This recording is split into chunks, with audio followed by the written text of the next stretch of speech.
Oke, selamat pagi sahabat budidaya. Ini mau pengecekan pH air karena kemarin intensitas hujannya sangat tinggi, jadi kita harus cek kondisi pH-nya.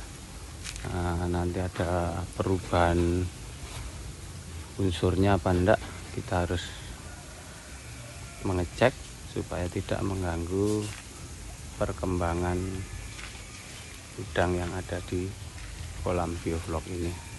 Kita akan mengecek, nanti videonya akan kami share setelah kita mengadakan pengecekan dulu. Oke, terima kasih.